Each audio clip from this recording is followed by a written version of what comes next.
So thank you all very much for coming. My name's Chris Johnson, and today we're going to talk a little bit about some of my experiences of working on SharePoint over the last few years, and in particular, the time I spent at Microsoft until about a year ago, where I worked on the SharePoint engineering team and in the SharePoint marketing team for some of those years, and give you a little bit of insight about how SharePoint's built and some of the processes and the way you build, or the way Microsoft builds big bits of software like SharePoint and Office and so forth. So a little bit about me. I work at a company called Provoke Solutions. We're a consulting firm. My contact details are up here if you need to get in touch with me or want to ask any questions. If you're too afraid to raise your hand during the session and ask, just remember there's no stupid questions, just stupid people. So I'm a Kiwi, as you can tell from my funny accent. I grew up in New Zealand and moved to the States in 2007 as part of Microsoft, where I spent 10 years there in total in a mixture of different roles. 5 years was in consulting services for MCS, and then I moved to the States to the SharePoint team for another 5 or so years in a variety of different roles. But rather than me sit here and go through a whole bunch of slides immediately, I thought I'd throw a few questions out to you guys on why you're here. What do you want to hear about, and what sort of things can I address as we go through the rest of this presentation? I thought about just cutting out all the rest of slides and just leaving it with a big question mark and seeing where we go. But I thought for my sake, we'd just kick things off with a question. So does anybody have any particular reason they showed up that they want to blurt out, something I might be able to address during the session? No? Why did you move site actions again? Why did site actions? God, that's a tough one. Left to the right, you've got to keep you on your toes, right? Any others? Are people interested in hearing about process side of things or the tech side of things? Any particular? Chris, I'd like to know what you do with the leftover backlog between releases. Oh yeah, that's a good one. Because you get to a point you have to ship, and then what happens to the stuff that Yep. hangs off? So that question was, what do we do with all the stuff that we can't ship or that don't have enough time to get to in a release and that sort of thing? That's good. I'll definitely try to address that. Any others before we move on? Yeah, I think Microsoft are moving towards a more continuous release process. Yep. I'm interested to hear a bit about that. Sure. So the question was about, the changing landscape of software and the cloud and shorter release cycles and things like that. And I definitely will address some of the changes I see going on and the way software is built to deal with those sorts of things, and we'll definitely chat about some of those. Any others before we move on? I'm curious from both the tech and the process perspective of how you tackle testing on a product of that kind of scale. So about testing a product with millions of lines of code and. But also the audience as well. It's dozens, hundreds, Yep. dozens at least of languages for kind of scope as well. Performance testing and Sure. usability testing.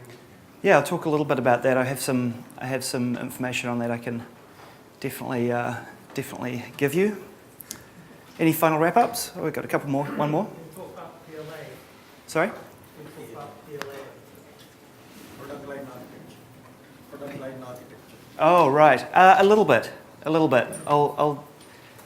I have a couple of things I can address on that. If I don't remember all of these, please just sing out when you get to an appropriate slide and tell me to remember your question. What runs the education services? What happened to education services? That's a really good question.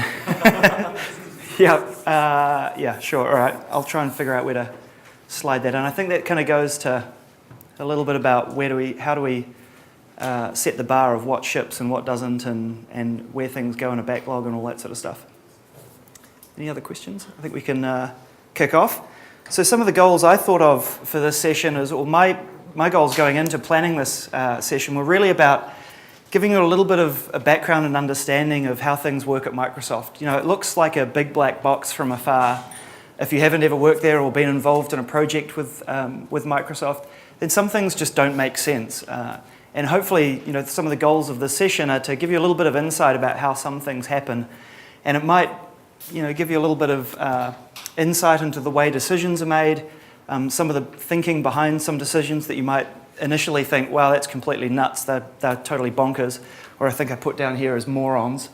And a lot of these things do look kind of crazy from the outside, but there are really good logical reasons why decisions are made most of the time. It's definitely not all of the time. But it's interesting to find out, or interesting to know, why certain things happen the way they do, and how they happen, so that you can understand a little bit more why Microsoft make the decisions they do. So the sort of agenda that I thought we'd go through is just give you a little bit of the backstory on my story in SharePoint and at Microsoft, a little bit about the general software cycle at Microsoft and how things typically happen, and then to the gentleman's point down here about the old school sort of 3-year cycle and the way the world's moving to a much shorter, months or days cycle than we've seen in the past, and so hopefully addressing some of the changes that are going on from what I've seen. And again, this is all just personal opinion, so take it or leave it, or call out and call me out on things if you believe differently. So a little bit about what happened with me at Microsoft. I joined in 2002. There wasn't any cloud back then. There was no Facebook and no Twitter and things like that. People called the cloud like a hosting partner. And there were ISPs, but that was about it. There wasn't much interesting stuff going on that we saw today. And I just sort of looked back at what was really happening in 2002 to jog your memory. It seemed quite a long time ago, so I looked up on Wikipedia what happened. Apparently George Bush happened. Beautiful Mind won Best Picture. Enron was investigated. Afghanistan was invaded. United Airlines filed for bankruptcy. I think that was the first time. And the Salt Lake Winter Olympics. So this was some time back.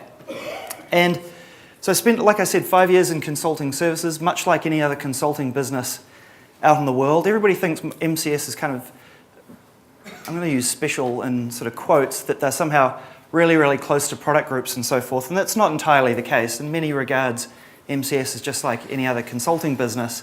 They come up here, up to Redmond from time to time and hear from the product groups and so forth. But for the most part, it was a pretty standard sort of consulting job, if I was to summarize it. Then in 2007, I decided to move to the States, and I joined the SharePoint team in particular. And this is a shot. I don't know what anybody else thinks of what vision they've got of Microsoft Campus in their head, but the first time I went to Redmond, I thought I was going to be walking into some sort of big, gated, weird community with, cavity searches at the gate and all this sort of stuff. And it turns out that it's really quite an interesting place that's totally not like that at all. It's all very low-rise, lots and lots of trees around, there's big lakes and so forth. This is a tiny little piece of the campus. This is Building 34 in the background. This is where all the execs sit, like Bill and Steve and so forth, or Bill when he's working for them.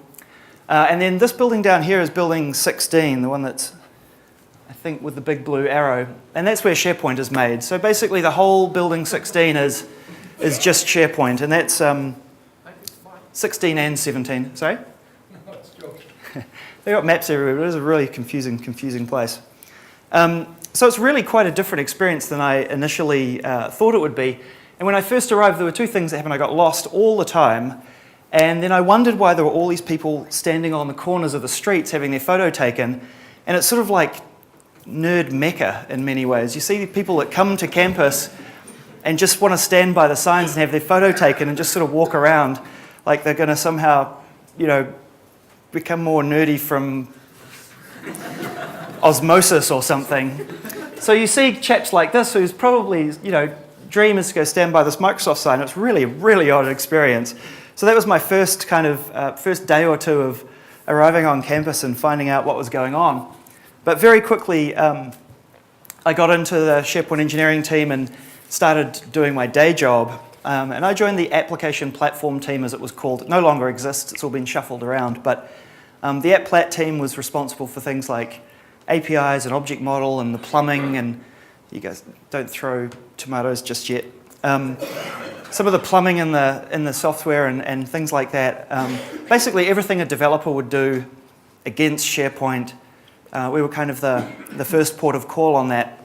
I mean, in the 2010 release, which is when I joined, we were, I think, 6 weeks out from starting coding on SharePoint 2010. So there's a planning period, obviously, and then some engineering. And so I arrived 6 weeks before that all began. And I was lumped with these things called what became external lists, or business connectivity services, plumbing, and that sort of thing.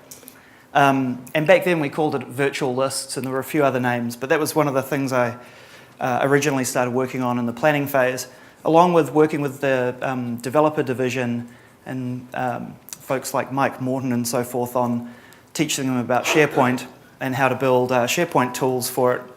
And then one of my other little side projects that I sort of did after hours was work on trying to figure out how to get SharePoint running on Win 7 and Vista for developers. And that was, that was one of the other little things I worked on. But for the most part, it was mostly sort of plumbing features in 2010 and so forth. When I left Microsoft, it was just after the end of development of 2013. So I left about a year and a bit ago.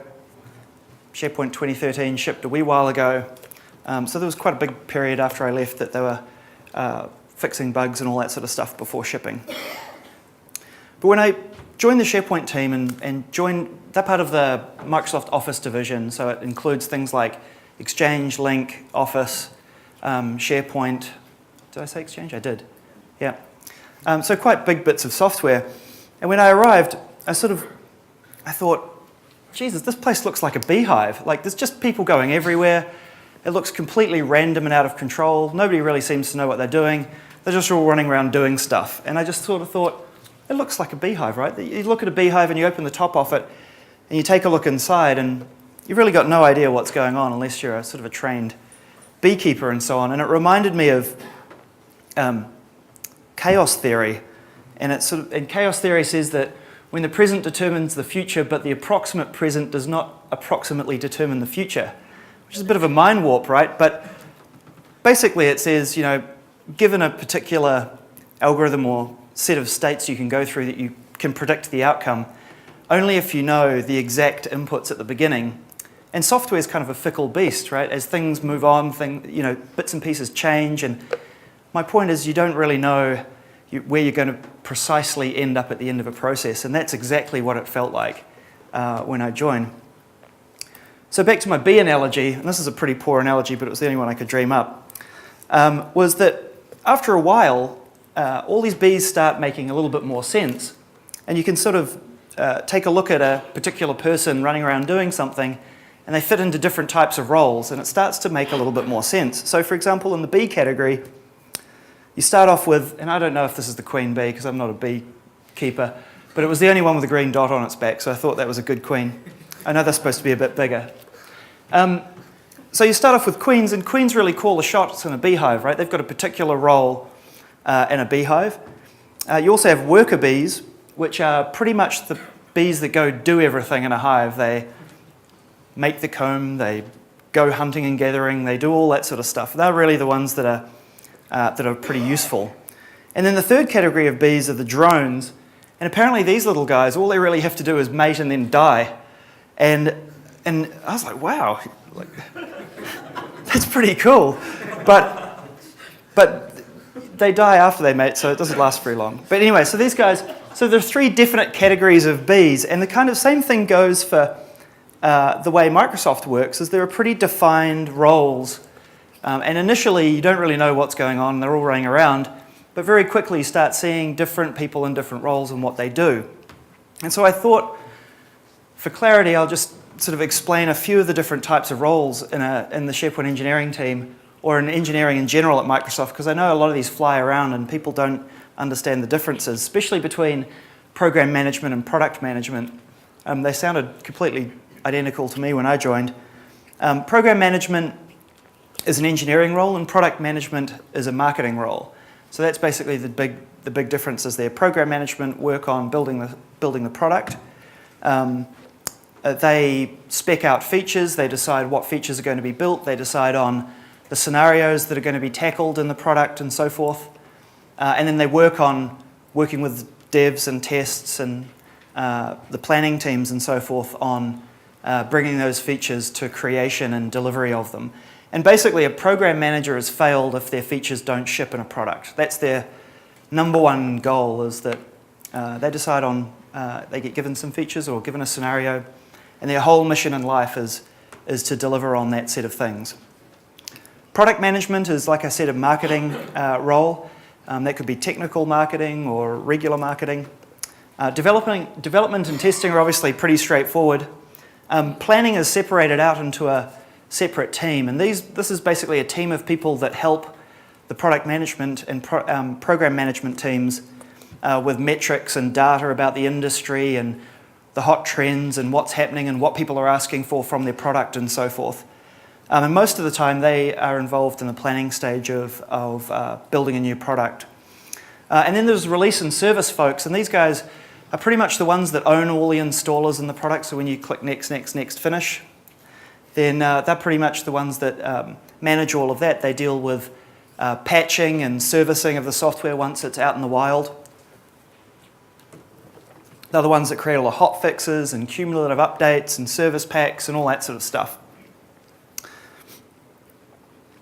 So the other thing I noticed is, like, SharePoint was a big business. There are a lot of people involved in bringing a product of that size to market. And I think when I left, there were roughly 600 plus people in the engineering team. And to give you a little analogy of, a little story about that, there was this email that came around on a Tuesday afternoon, and it said, we're taking HTTP Office down, which is a SharePoint site, but it's the SharePoint site that the entire Microsoft Office division use for managing all the specs and all the documents and artifacts to do with SharePoint and Office and Link and Exchange and that sort of thing. We're taking it down on a Thursday afternoon. There was this massive outrage about why would you take this production system down right in the middle of the day when we're all working on our stuff. And so it turns out that it was actually a really good time of the day, because more than 50% of the SharePoint engineering team and Office engineering teams were not in Redmond and not in that time zone anymore. So Thursday afternoon turned out to be a pretty good time, apparently. And that was a real realization for me that it was a really globally engineered product. There were teams in Japan, Taiwan, China, India, and Redmond working on it at the time. So there were a lot of people spread across the globe doing a whole bunch of different things. And it's a complex product. There's an on-prem product, as most people will be aware. There's also a cloud product. There are lots and lots and lots of different scenarios for deployment, sort of infinite possibilities, you could argue. And it's a very complex beast. Now, traditionally, the way SharePoint and Office were built were in 3-year cycles, right? I don't think that's any surprise here that once every couple of years, you'd get a new version of software would pop out of the other end. And the 3 years was really important to Microsoft because it was tied to license renewal and so forth. And folks that signed up for EAs needed to get value on their EAs within a 3-year period. And so it was very, very important that we shipped software for those folks, and they got value for money. And in a traditional product cycle, there's quite a bit of planning that goes on in that 3 years. There's lots and lots and lots of testing that goes on, which we'll get to in a bit because that might surprise you. There's a little bit of development that happens from time to time. But the one thing that's really surprising is getting hundreds and thousands of people all marching to that same beat of the product release and trying to get them all steered in the right direction and so forth. So within that 3-year within that 3-year release, there's usually a few different milestones that occur. Everything is date-driven, so the only way to ship software that includes thousands of people contributing it is to basically draw a big line in the sand and say, if you're not done by then, we're going without you. You better get sorted. There have been some scenarios where that date has shifted, as you guys will be aware of slips in product release cycles and things like that, but that's usually because some really important scenarios across all the products are running late and need to slip. But in general, it's very hard and fast, date-driven. And in fact, in the SharePoint 2013 release, I think it was released on 10/11/12, right? So the 11th of the 10th of 2012, and that date was set 3 years prior. So it was very, very early on when we knew when SharePoint was going to ship, or the whole Office system was going to ship. And it was amazing that it actually ended up being 10, 11, 12. I thought it was kind of crazy when I first heard it, but it all worked. So within the 3 years, there's usually a few milestones, and these are engineering milestones. So MQ is kind of what happens when all the PMs and planners are working together on figuring out what they're going to do in the release. And the engineering team and the developers and testers and so forth working on stuff that they'd already worked on in the previous release, tidying it up, maybe building more internal tools for helping with the new development that was coming up, all those sorts of things. And then the release is split up into multiple engineering milestones. So M1, M2, M3 are typically what they're called, real imaginative. The 2010 release was a 2-milestone release, so we only had an M1 and an M2, whereas the 2013 release was a 3-milestone release. I don't think they called it M3, but there was a third milestone in there. And typically the way it goes is you plan for a while, you build for a while, you test for a while, you plan, you build, you test, you plan, you build, you test. You get through all 3 phases, then you do a whole lot of testing for another year, and then you ship software. So that's at a real high level. But if we delve into what happens in a few of those stages, the planning is really critical to the whole release, obviously. And it starts with high-level vision setting for the entire suite of products. So not just SharePoint, but Office and Exchange and Link as well. And it could be something like noticing a really important trend happening in the industry, like social computing, for example. And we kind of get a planning memo from the top down that says, here are the big themes of this release that we want people to focus on. And like I said, social computing was obviously a huge one in 2013. And that really trickles down to all the different products. And so you see aspects of that happening in Outlook and SharePoint and Exchange and Link and so forth. But then it's really up to the product owners to make it their own and figure out what they're going to do in that release. And that sometimes includes working with the other product owners to figure out, hey, I need you to do this so I can do that, and coming up with these scenarios that span multiple products and so forth. But for the most part, it's pretty much program management led. They decide what they want to build, what they want to deliver on, and then starting to look at what features that might mean that need to go and get built. Planning have a huge role in this period of the development, so they contribute a lot of metrics about what's happening in the industry and how many people are doing this and that and the other thing. They can go do surveys for you when you're thinking about building a feature and go and get data about how many people would find that interesting or how many people identify with a particular role or user type or profile that you're building for. And so they can provide inputs as part of that process. I've got down the bottom here tip, feedback, and input. So one of the takeaways I want to leave you with from this session is that you got to know when to tell Microsoft to do stuff for you if you want it to be done. And that kind of sounds a little odd, but by the time a piece of software gets to beta 2, there is nothing that's going to change in that piece of software. No matter how bad you want a feature, it is next to impossible that you'll get something in when the software releases in a public beta. And that's just because it's way, way, way too late. And the best time to tell Microsoft when you want to do something or when you want something in a product is during planning. And that's pretty much the only way it'll get baked into a set of features and plans and scenarios for a product. And so there's a tip is to make sure you're giving feedback at the right time so that you've got the highest chance of probability of it getting into the product. And most people think that when the public beta comes out, that's the time to start talking about the software, when in actual fact, that's pretty much the last time, or you've passed the last time anything can happen. So a good example of the last point, or second to last point around scenario planning is that, like I said, a lot of jiggery-pokery happens between teams and trying to get a lot of horse trading on, hey, if you build this feature, I need that feature, and I'll help you with this if you help me with that, and let's build up these scenarios that cross products. And a good example of that was in the 2010 release for co-authoring and incremental saves of Office documents to SharePoint. So in the past, it used to be, if you had a 5 meg Office document and you hit save, it would save the whole 5 meg up to SharePoint, and that took a while. And so between the Office and the SharePoint teams,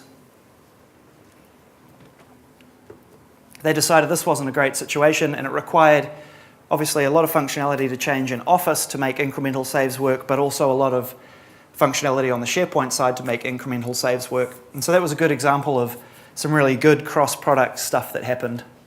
There were some other features that weren't such a good example that ended up being cut because one team decided not to fulfill their end of the bargain and the whole scenario broke. So that's sort of the flip side of that. I don't want to tell you about what the features were because it'll just break your heart. Another example in the 2013 release was some of the Exchange integration that happened in this release. So there's a feature called Site Mailbox, which allows you to surface a mailbox or basically a set of folders for a particular team or project inside the SharePoint site, and that's all fed from Exchange and so forth. And so that required a big effort across teams, and there was a whole lot of additional features on the Exchange from the Exchange team and the SharePoint team that they collaborated on around e-discovery and so forth. So that was another good example of good cross-product planning. In terms of sort of the final end of the planning process is when you start speccing features. So program managers build the specs. They basically start with what we called one-pages, which were literally, you'd have hundreds of these things. There was no chance of building all of them, but you started with a one-page spec, and that was literally a couple of paragraphs description of what the feature was, some details about the persona of who would use the feature and why they would use it and so forth. There was a big description on how they would use it and any cross-team dependencies and so forth that were needed to get the feature done. And so that was what a one-pager was. And you'd have a whole stack of these things. There were hundreds of the things. But that was really just to give a first impression of what it would take to build a particular feature and what it would do. And at that point, the dev and test teams would also come on board and take a look at those one pages and go, dude, you're completely smoking crack. There's no way we can build that. Or they'd say, oh, yep, no problem. I reckon it's probably X many days or weeks worth of dev effort, for example. At this point, the specs would go from one page to a full spec, and that would take quite a few weeks to do. There was a lot of this stuff happening in parallel. And it was at that point that we also did what we call t-shirt sizing.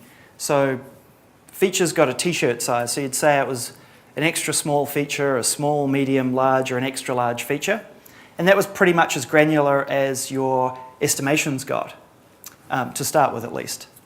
And then the developers and the testers that were going to be assigned to that piece of work would also come up with their effort estimates on how much effort it would take to develop and how much effort it would take to test. And so you aggregate all those things up, and your feature got a big t-shirt size on it. It might be an extra large feature.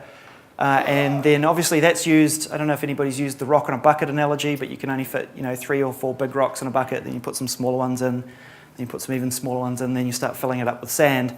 And so the way you figure out how much you can get done in a 3-year cycle is to take your feature list, prioritize it from pri 0, which was the highest priority a feature could get, down to pri 3 or 4, which had no chance of seeing the day, and stack rank them in terms of importance, and then draw your cut line when you ran out of effort to get done in a 3-year cycle. And so that sort of set the set the line in the sand, what we called the bar or the cut line of what would make it into a release. Basically, you know how many devs you've got, you know how many tests you've got, you know how many PMs you've got, fixed amount of effort, fixed amount of time, got to cut the feature list at a place that reflects that. Then we go into this process called adds cuts, which was basically this massive battle in a room about fighting for your feature or fighting for a set of features that would make it into the product. It's kind of funny that it's called adds and cuts. Mostly it was just cuts. So I think I probably only saw 3 or 4 things ever added. But mostly it's, after that t-shirt sizing and effort estimation process, you go into these rounds of adds cuts to find out what we're going to do and how to prioritize them and make sure the right stuff gets done. From a development point of view, dev at Microsoft in the traditional sense is done in what we call triads or feature crews, which is as a program manager, you're assigned a developer or 3 developers or whatever it happens to be to work on the features that you're managing as a program manager. And the same goes for testers as well. So a feature crew might be, like, take for example external lists, and you'd get, I had a dev assigned and a test assigned for the piece that was all the list portion of that feature in SharePoint. Then there might be another triad or feature crew that did the BCS work, and another triad or feature crew that did another piece of work. So you're split up into these feature crews, and that happens right across the product. Actually, anybody want to hazard a guess? Out of a 3-year cycle, let's take 2010 as an example, because it was a 2 milestone release. How many weeks of coding there were out of that? So out of a possible, whatever that is, what is it? 156 weeks, give or take.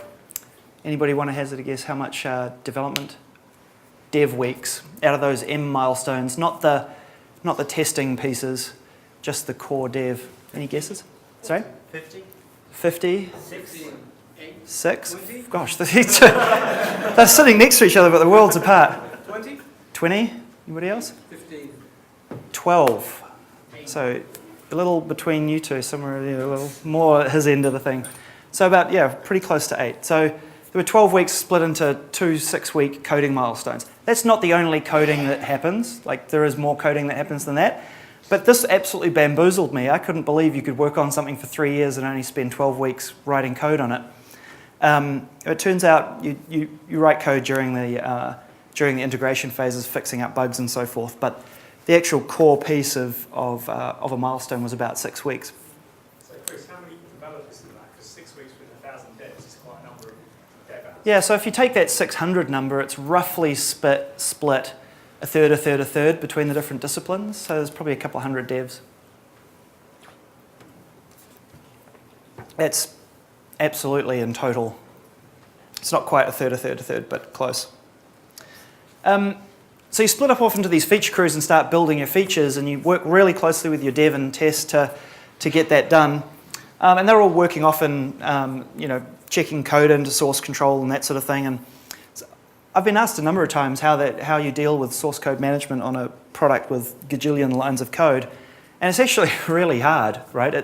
You've got lots of people all trying to work on, you think, different bits of the product, but they all end up stomping over each other's toes and so forth. And so there's a team dedicated to just managing the source and build process and the packaging. I see these funny little jokes going on the front here. And so SharePoint used what was called Source Depot, or the American version Source Depot. And it was a product that was bought quite a while back. And different teams at Microsoft use different source systems. So some use TFS now. The developer division that build Visual Studio and so forth use TFS. It's kind of like a chicken and an egg eating themselves, but I don't know how they build TFS if they're using TFS. Anyway, but so SharePoint and Office use Source Depot, and the way it kind of works is at a really rudimentary level. You've got your main branch for the release. Different main teams in the product will branch off and be developing in their own branches, and you may have a second level sub branch. Some teams, like Windows, back before Sinofsky went and joined Windows, the cluster that was Vista happened because of, in my opinion, their source code management. And they literally had like 6 or 7 levels of branching deep to try and manage Vista code. And so some guy working on when you hit the start, there's no start button anymore. There was a start button, and when you hit the start button and you go to the power thing and it has a little menu that says, what do you want to do? So the guy that put the menu on that, I think it was restart or sleep or something like that, stuck an item in that menu. But then the guy that was doing all the work on writing the code to put the thing to sleep or restart it or whatever was off on a different team. And it took 3 months for his change for the menu to go up the chain of branches and then down the chain of branches by the time all of the forward integrations and reverse integrations had happened before the guy could get the code that would do something when he hit the button. And so when you're talking about 3 months to see somebody else's code in a branch, it's no surprise it went the way it did. But so in SharePoint land, it's probably only about 2 branches deep. And there's some pretty rigorous controls that go in when you're checking in code, obviously. Developers are very rigorous. There's a whole automation suite that runs before you can check in. So there's a whole bunch of checks and gates. There's an automation system that I'm not sure what it's called now, but was called Big Button. And it was really just, I'm sure there was a button at some point, but I didn't see any button. And so you fire off these tests and 10,000 different automation cases run or something like that. Very heavy level of automation that goes in before code can be checked in.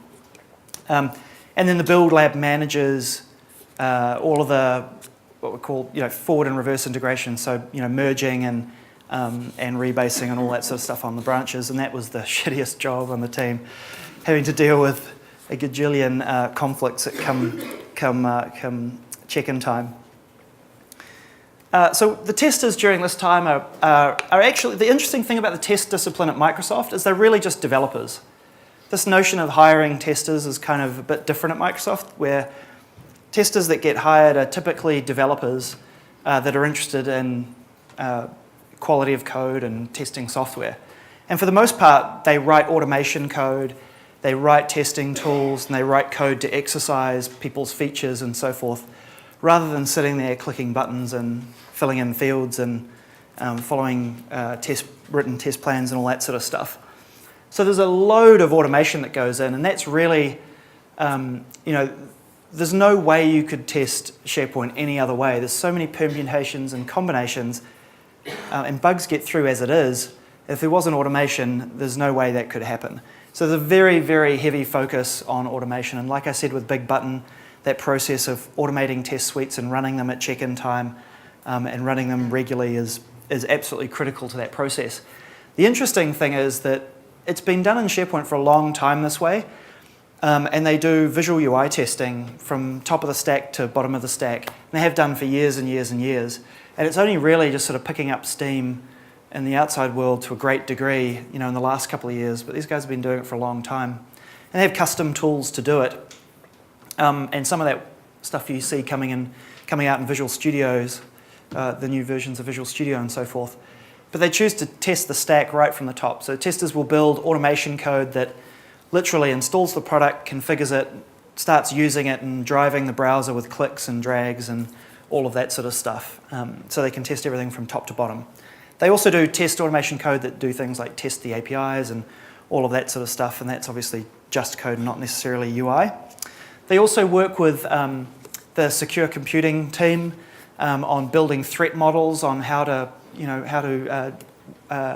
look at things like penetration testing and so forth, and what sort of security input that the security teams can provide to try and make SharePoint a safer product.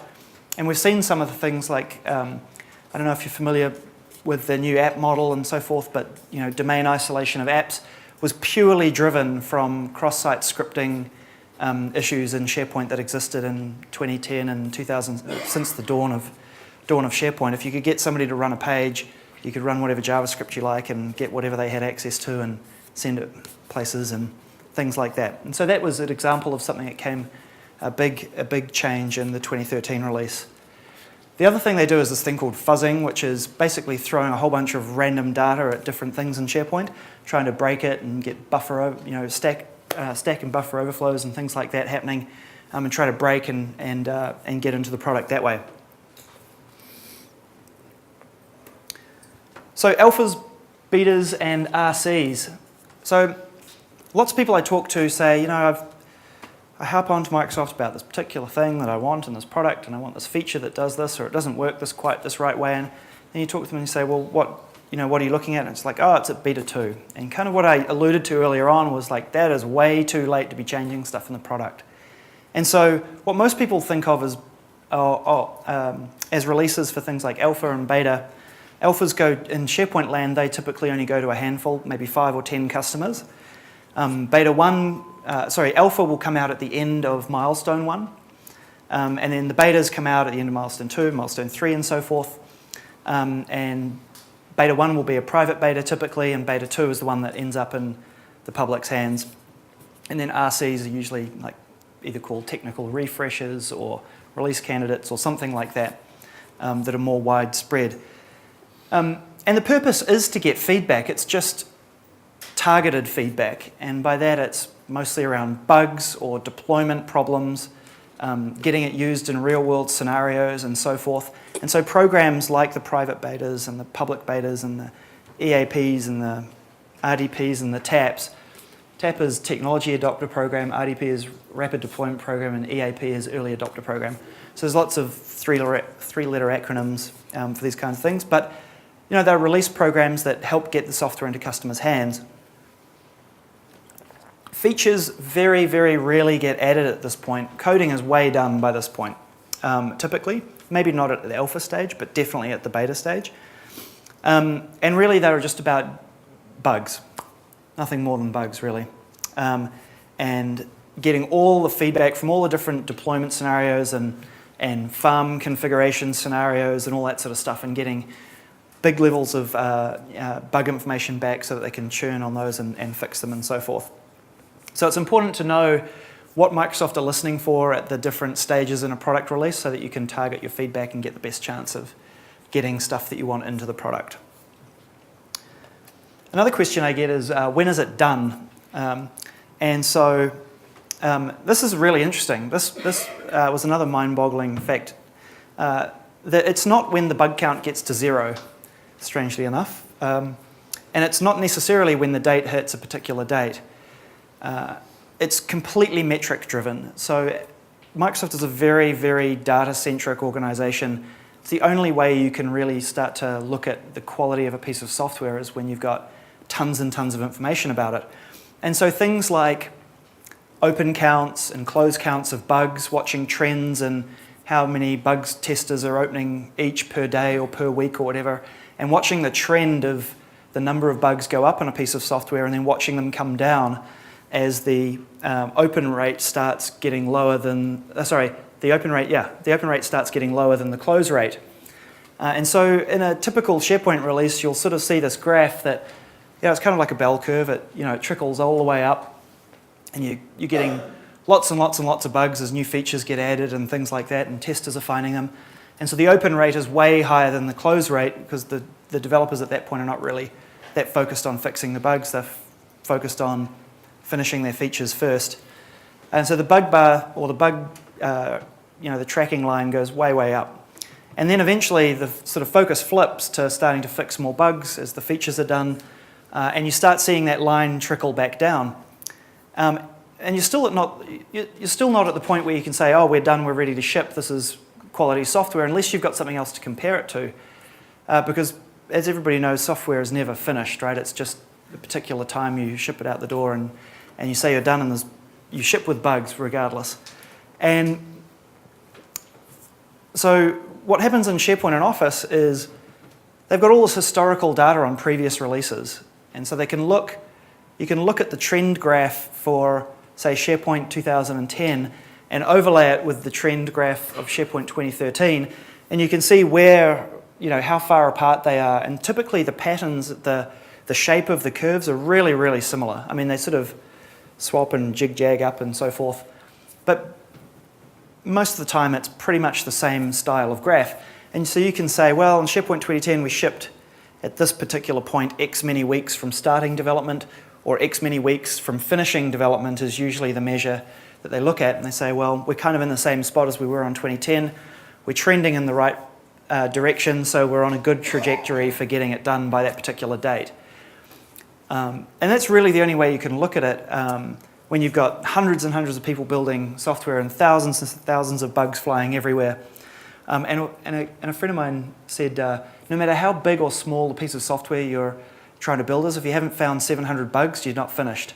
And that could be, they consider a bug everything from a spelling mistake in a piece of documentation all the way through to, your farm crashes if you click the button wrong. So a bug is everything. That's pretty much the lifeblood of an engineering team at Microsoft, is everything goes in the bug database, and that's including big features like I can't install SharePoint. At some point, when you're deciding to release, or when you think you're close to being done, there's a thing called the bar, right, which is basically a line in the sand that says, these are the kinds of bugs we're going to take to fix, and these are the bugs that we can't take to fix. And basically, the bugs that you can't take are too risky to fix. And so when you're dealing with millions of lines of code and lots of developers, the chances are that you're going to break something else without realizing start rapidly going up when you change a line of code. And so when you're getting closer and closer to shipping, you want to be changing as few lines of code as possible, or you run the risk that you're going to bounce off your bottom of your bug curve and start introducing more bugs than you're fixing, and then you're completely hosed.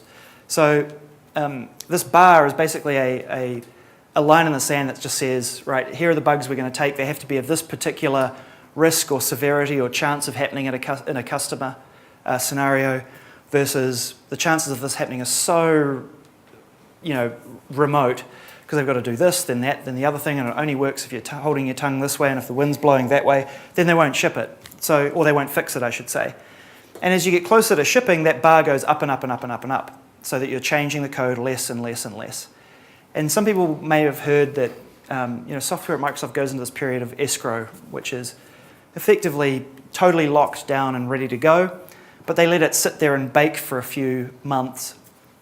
And by baking, it just means let the test teams go over it over and over again and see if they can find anything else that's above the bar to fix. And this happens in this thing called a war room, right at the end of the release. People start getting in a room and fighting about whether they should fix bugs. And on the one side of the room, you've got the people that are managing the bar and managing the bar. A bit of that will be happening this week, I suspect. I diverge. So they're managing the quality of the software, and on the other side, you've got program managers fighting for bugs to be fixed in their feature. And it's kind of like this horse trading, and you've got to provide evidence about why it's so important, and they try to fight you on why we shouldn't fix it. It's really interesting to go check it out. But eventually you hit this thing called ZBB, or zero bug bounce, or zero bugs. And that's when your trend graph of your open and close rates comes down to this sort of arbitrary zero line, which is when after you've baked for a while, there's nothing is being fixed, and effectively you're at zero bugs. There are still bugs, they're just not going to be fixed. And so typically in a piece of software of that size, it comes down, it hits that zero bug line, and you're getting close to getting ready to ship. Sometimes it bounces, that's the ZBB bit, and it'll bounce back off zero, but you're getting really close to done. And then after your software's done, there's a whole raft of stuff that still continues, right? There's the support system for managing that software, there's things like hotfixes and cumulative updates that have to be built along with all of this work that's currently going on the next release and so forth. But the bar, that line that I mentioned, is ludicrously high at that point. So the chances of having a bug fixed go down and down and down and down, especially for cumulative updates, because everybody gets them. And you don't want to be, when you're supporting software for 125 million users or whatever, you don't want to be introducing a bug that a whole bunch of them find because the rate goes really up. So I'll get to you, Christian, in a sec. So for hotfixes, are a little bit different because they're a little bit more risky. One customer might have hit it, or 10 customers might have hit a particular bug, and a hotfix will get created. It doesn't go through the same level of scrutiny that, say, a cumulative update will go through, and that's why they're not necessarily released publicly all the time. But the cost or the impact of change on a shipped piece of software, if something goes wrong, is just so high that that bar just needs to be up, so that we're only addressing or only taking the bugs that really affect lots of people or are very severe for the ones that are affected. So go ahead. I wanted to ask about a particular class of bug, which is one that's potentially not too serious, but by leaving it in, it becomes a feature and people start relying on that certificate. Yeah. And then you can't fix it. There are lots of those. Is there any special consideration given to those? So I'm not sure if there's special consideration given. I know that your chances of getting a fix made are next to zero if there's another way of getting around it. So often you'll log a bug or log a support call, and after some arbitrary period of time, the engineering team will come back to you and say, we're not going to fix it. And usually they say, we're not going to fix it because there's some other workaround, or that is the nice way, that would be the perfect way to get around it, is by fixing the bug, but there's this other way to do it, or it's just too risky to fix. And the chances are that we're going to screw up a whole bunch of people by doing it. Or they'll make a fix, the hot fix will get done, and then it'll just go to that particular customer. But I wouldn't say there's a particular emphasis put on those bugs that end up turning into features. There's lots and lots of those in SharePoint, where a particular behavior now dictates that it can't be changed or will end up breaking a whole bunch of people. They probably put more emphasis on not breaking people that are already in production than fixing a bug in the software, because you do this one nice thing and then you create 100 horrible things if you do that. And so backwards compatibility is priority one. That means the quality of the software goes down and the product becomes unmaintained. Yeah, until a point in time at which you say, okay, we're just going to draw a line in the sand and go, these are breaking changes. Like, things get deprecated fairly regularly in a release, and so things like in SharePoint 2013, they've been marked as deprecated, and that's kind of your warning sign that they're going to need to go back and get rid of it or introduce breaking changes. But in general, Microsoft takes a lot of pride in trying not to break people. So what's wrong with all of this? Well, it's a really, really long cycle, right? It takes a long time to get a piece of software done in that model. 3 years is crazy time. I mean, the industry moves on, the cycles are getting faster and faster. To give you an example, Sandbox Solutions is a perfect example of this. When I joined the engineering team, the application platform team, Sandbox wasn't me, trust. Anyway. That was being built. That was a feature in our team for the 2010 release. Azure didn't even exist when that was planned out. And so there's one side of the argument that says Sandbox Solutions were a terrible solution for what they were trying to achieve today, and that the new app model aims to solve some of the problems that we have with Sandbox Solutions, or we'll get to solving problems we had with Sandbox Solutions some time back. But when you're planning out features years in advance, the world moves on, and arguably you could say Sandbox Solutions never should have existed in the first place, and we should have been kind of doing remote code in Azure. But hindsight's a beautiful thing, and at the time, you think you're doing the right thing. So that was a good example of the world moved on and cloud computing came around, but it was already done by that stage. Also, cross-team scenario ownership requires big bets early on in the release to make a scenario work end-to-end. So, like that example I told you about co-authoring and so forth, that required Word and SharePoint to work together. And over a 3-year period, their priorities might change. And so sometimes you find a really cool scenario that, or feature that you want to build, you've started off, and then some other partner that you're working with in, say, the Office team, say in the Word team, will cut their feature and totally ruin your scenario. And so that happens in a long cycle, and it's not a very good thing. So, sort of what's ahead? Obviously, buzzword bingo and all that sort of stuff, cloud is huge for Microsoft and massive, massive focus. And that's not just the marketing engine. There is a huge emphasis internally to get it right and to catch up and pass their competitors. So it's interesting to see what's happening in the way they're approaching software now. And the first release of SharePoint that had, the cloud even existed was the 2013, sort of half of 2010, and all of 2013. So let's take a little bit of history. So way back, Ray Ozzie joined, and he had this, absolute genius, terrible at shipping software, but an absolute genius, and a very nice guy. And I remember a meeting when he was like, "What the hell is SharePoint?" But he, obviously had this massive grand vision for the direction of Microsoft software and the cloud, and he's really set the tone for how things are being done for the future. So I don't know if this is the Energizer Bunny, and the reason I put the Energizer Bunny up here is, so Energizer, for those who've been in the Microsoft world for a while, may have seen case studies and so forth about Energizer, and they were an early customer of Microsoft where Microsoft took the management from their business and ran their infrastructure for them. And that was really the sort of the little seed in cloud computing at Microsoft where they started having to manage their own software and learnt very, very quickly customers' pain, right? And so that was really the beginning of SharePoint Online, was way back then when they started managing SharePoint for Energizer. And then the Microsoft world moved on, and they started to formalize those a little bit more, and ended up coming out this thing called BPOS, which was an amalgamation of a set of online services. They basically took Windows SharePoint services and ran it in a hosted environment, the cloud, and wrapped it all up and called it BPOS. But it wasn't really much different than taking all those individual products and yamming them all together and hosting them for folks.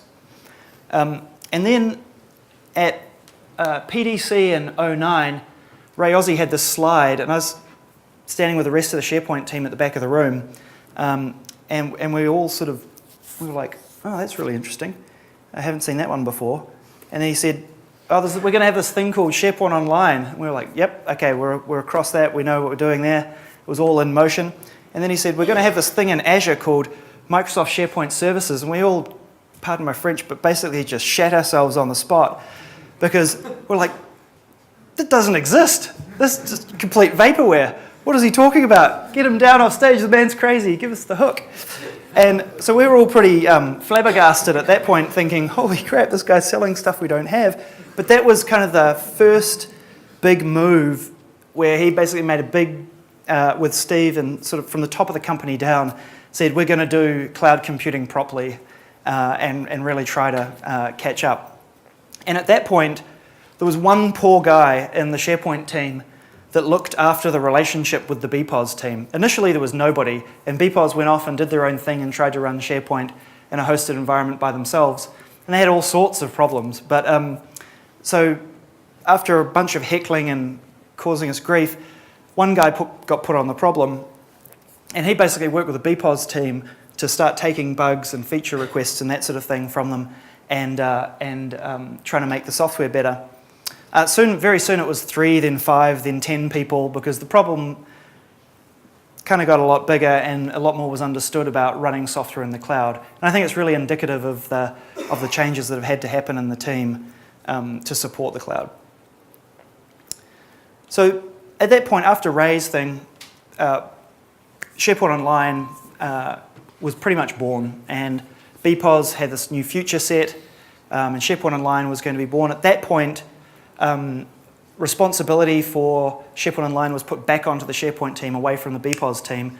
And so there was a team set up in the SharePoint group that was just focused on delivering SharePoint Online and made it their problem. I don't know if you've ever had to deal with anybody at Microsoft, but the only way to get them to do stuff is if it's on their commitments, which is basically the way they get marked and scored for the year. And so having a team that was just focused on this stuff was kind of made a big difference. At about the same time, Europe came along and said, we don't like you, we're going to fine you lots and lots of money. I used this slide in another country, so I thought I'd better point out a little bit of Europe. And we had to stop. We had to put tools down for, I think it was 3 months. The entire Office division stopped building SharePoint and Office 2010 for 3 months. No code got checked in, and we all had to go and write 20,000 pages of protocol, what was called protocol documentation, to make sure the EU didn't sue the living daylights out of us. And that was a good reset point in the release to build the SharePoint team, the SharePoint Online team up, and get them cranking. So that's when that happened.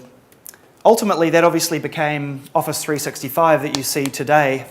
Back then, it was for the last release of 365. Obviously, the new one is just coming out now, but sort of this all led up to this point of the SharePoint team owning and running 365 for the most part of the SharePoint Online piece. There were a few things that happened along the way. There was a fundamental shift in the way software was built. They had to start learning about cloud software and building for cloud software and so forth. And there was a fundamental shift on how they went about that, everything from processes all the way through to tools. There were some misses. So, for example, the last release of BPOS, there was no fast search, for example. And so there were some things that didn't make it to the cloud. There's sort of that feature matrix that says you can do this, but you can't do that. And it was much worse in 2010 than it is in 2013, but there are still some things missing, obviously. But basically, throughout this whole thing, Microsoft had to think about, they had to reboot engineering teams that are used to a 3-year cycle and reboot them with the cloud in mind and having them develop features with the cloud in mind first and foremost. And so SharePoint 2013 was the first release that had been built from the beginning with that in mind. So basically there was a mandate that came down and said, your stuff's got to run in the cloud. It didn't always happen, but your stuff's mostly got to run in the cloud first. And there was a very, very tight focus on that. It was really noticeable in the hallways. This was a quote set up and written on a whiteboard in a hallway that I saw. A service is something you do, not something you ship. And so that really hit home for me that perceptions were starting to change in the hallways at Microsoft, that cloud was different and quite different from shipping on-prem software in a little shrink-wrap box. I think some of the lessons they learned, obviously cloud is not on-prem, was a very, very tough lesson they learned in 2010. We started this 2010 release with just on-prem software going to be shipped, and then halfway through it decided SharePoint Online was going to happen, and by the end had to build for both, and that was really painful. Short cycles are having a huge impact on moving from that 3-year release down to the online release cadence, which I think is like 90 days or 60 days or something like that, and then how they manage that with on-prem customers, because I definitely don't want to update everything every 3 months or go through an upgrade every 3 months. And then scenario-driven development around that cross-team collab and working with things with other teams, like the people that actually run the hardware and the networking and the disks and the infrastructure and all that sort of stuff, as well as the guys that build SQL, as well as the guys that build, or the guys and girls that build SharePoint, and the whole stack of products, and that cross-product scenario-driven development becomes even more important in the cloud, where you've got to run software at huge scale for the lowest amount of kilowatts and that sort of thing. And it's a massive, big cross-group effort to do that. Sort of on a more tactical nature, everything from tooling through to the lab environments that testers use, giving testers the access to private clouds for testing and automation. All that sort of stuff has had to change. And then deciding, what happens, what pops out of the build lab, how you patch it, how you deal with what does patching in the cloud even mean, and how does that roll back to on-prem customers. So a lot of stuff that you're seeing come through in cumulative updates came from the Office 365 team and pain that they've had in running the software. And you see a bunch of bugs fixed and a bunch of things tweaked that roll into on-prem. So in summary, Microsoft is changing. They're moving from a 3-year cycle to probably a 1-year cycle we'll see for SharePoint, I think. Certainly for on-prem stuff, and then for online faster than that. It is starting to change the internal perceptions of people. It's a really hard problem to ship to change. They're like an oil tanker that takes 10 miles to turn around, and they're probably 4.5 miles around the turning circle. I think we're going to see a ton more of that change continue. But they're going to have to keep up with the likes of Google and so forth that have built like this from day one. And the attitudes of things like, but it's always been that way, are starting to change. Office is a really old division, and it's been going for years and years and years. And there's ways of building software, and it's pretty hard to change that. But over time, it definitely is changing. And with that, I will just say thanks very much. I hope you've learned something today. I'll be available for questions afterwards. I know I'm run well over time, and I need to let the next folks get set up. So I'll take questions off on the side here. But thank you all very much for coming. I hope you've learned something, and have a great rest of your conference.